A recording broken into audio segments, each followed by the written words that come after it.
Baiklah, Assalamualaikum warahmatullahi wabarakatuh. Waalaikumsalam warahmatullahi wabarakatuh.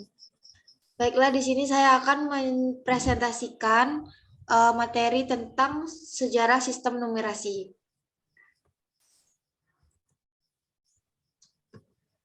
Pokok pembahasannya ada dua, yaitu yang pertama bagaimana sejarah perkembangan sistem numerasi, yang kedua yaitu jenis-jenis sistem numerasi. Pokok pembahasan yang pertama yaitu sejarah perkembangan sistem numerasi. Salah satu cabang matematika adalah teori bilangan. Teori bilangan mengandung banyak masalah yang belum terpecahkan dalam kehidupan, sehingga dapat dengan mudah dipahami oleh orang awam. Awal penggunaan teori bilangan tidak pasti, karena catatan sejarah menunjukkan bahwa konsep tersebut muncul sebelum catatan sejarah ada.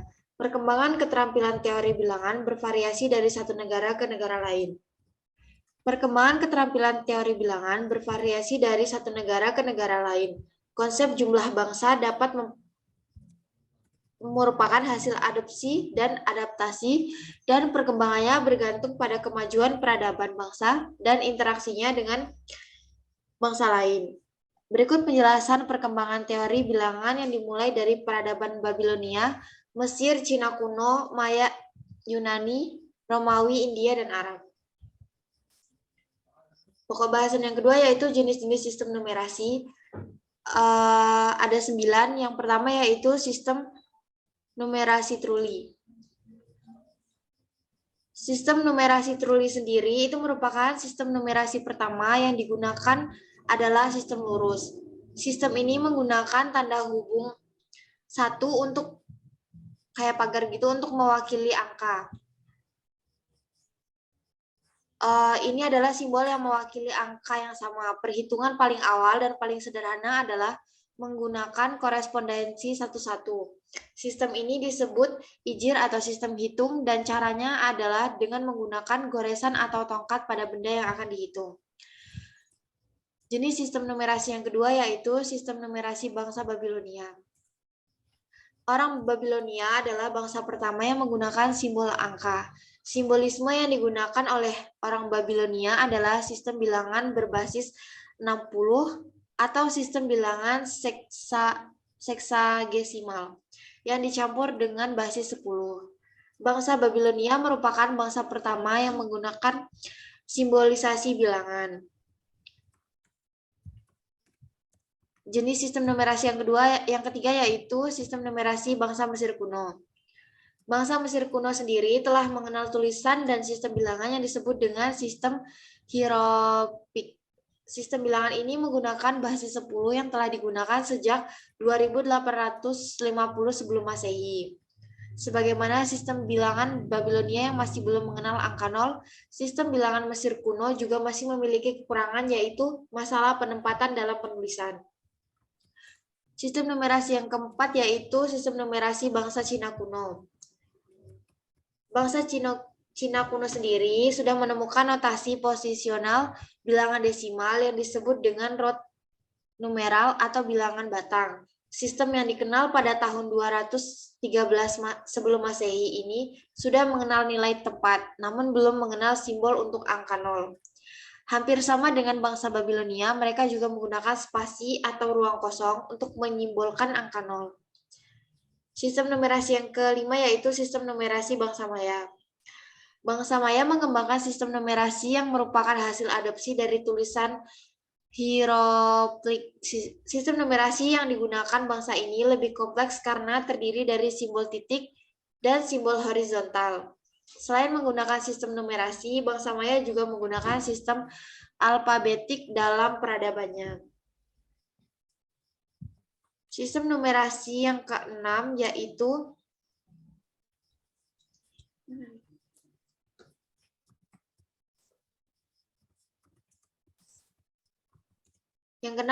sistem numerasi bangsa Yunani. Bangsa Yunani merupakan bangsa yang teoritikus dan kritis dalam menggali ilmu pengetahuan. Sekitar tahun 600 sebelum Masehi, mereka menggunakan sistem etik yang dikenal sebagai sistem akroponik. Kemudian mereka mengenal sistem numerasi sebagai hasil adopsi dari bangsa Mesir yang dikembangkan menggunakan huruf-huruf alfabetik. Oleh karena itu, sistem numerasi bangsa Yunani sering disebut sebagai sistem alfabetik. Sistem numerasi yang ketujuh yaitu sistem numerasi bangsa Romawi.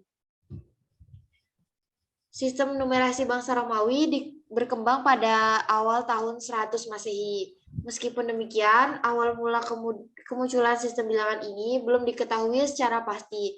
Menurut salah satu teori, perkembangan bilangan Romawi didasarkan pada bilangan 5, yaitu angka Fi. Kelemahan dari sistem numerasi ini adalah tidak memiliki nilai tempat dan tidak memiliki simbol nol. Sistem numerasi yang ke-8 yaitu sistem numerasi bangsa India. Sistem numerasi bangsa India telah digunakan pada tahun 300 sebelum Masehi. Angka yang digunakan pertama kali adalah angka Brahma. Kemudian mengalami perubahan menjadi angka Gupta. Setelah itu pada tahun 7 sebelum Masehi, angka Gupta berkembang menjadi angka Nagari atau Devanagari. Sistem numerasi yang ke-9 yaitu sistem numerasi bangsa Arab.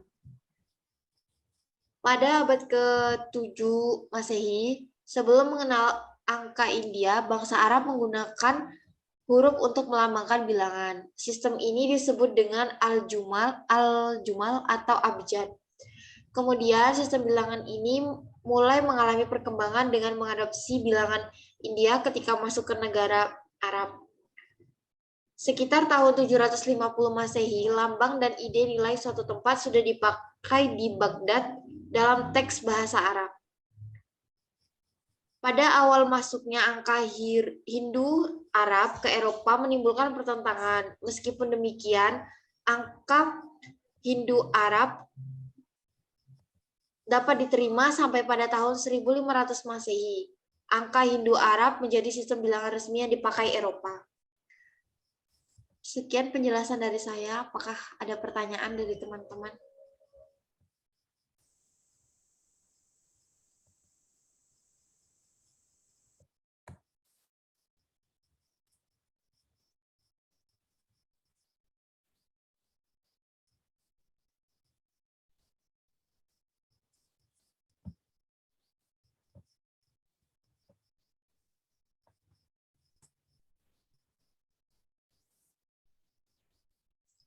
Apakah ada pertanyaan?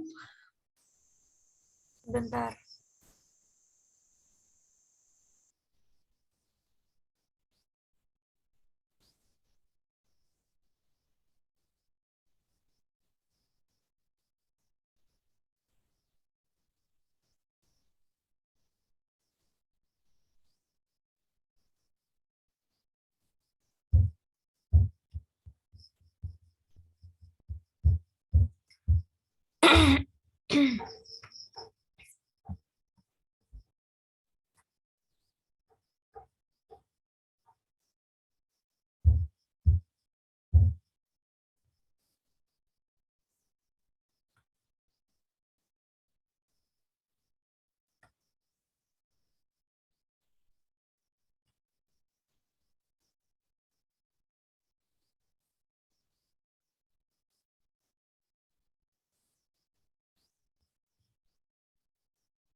Baiklah, izin bertanya.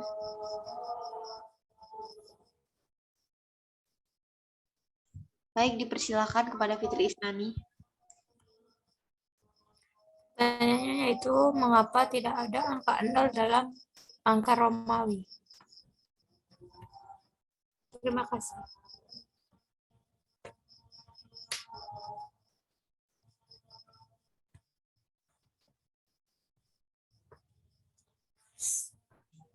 Terima kasih atas pertanyaannya. Mohon ditunggu untuk jawabannya. Ada yang lain?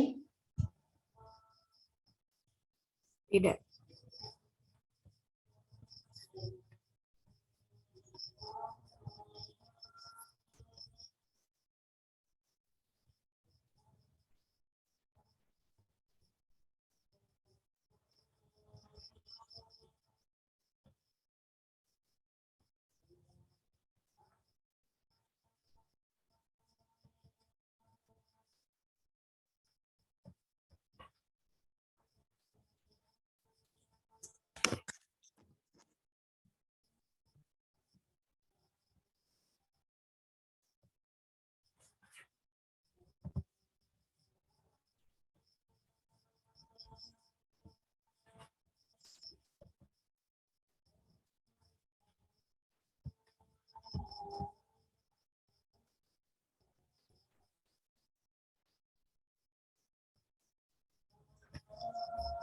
Baiklah, izin menjawab untuk pertanyaan Fitri Isnani. Yang pertanyaannya yaitu, mengapa tidak ada angka 0 pada angka Romawi?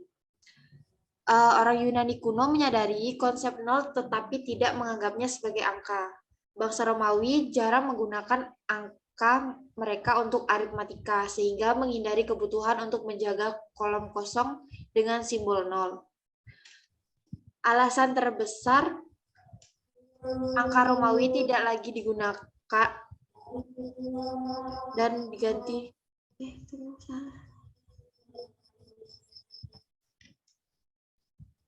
ya kurang lebih begitu jawabannya.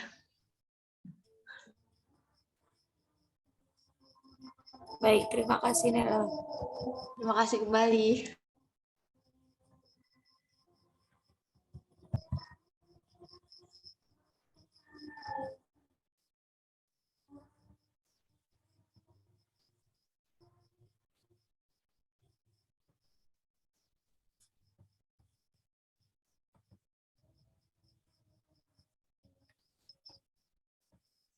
Ada lagi pertanyaannya? Saya cukup. Baik, saya rasa cukup.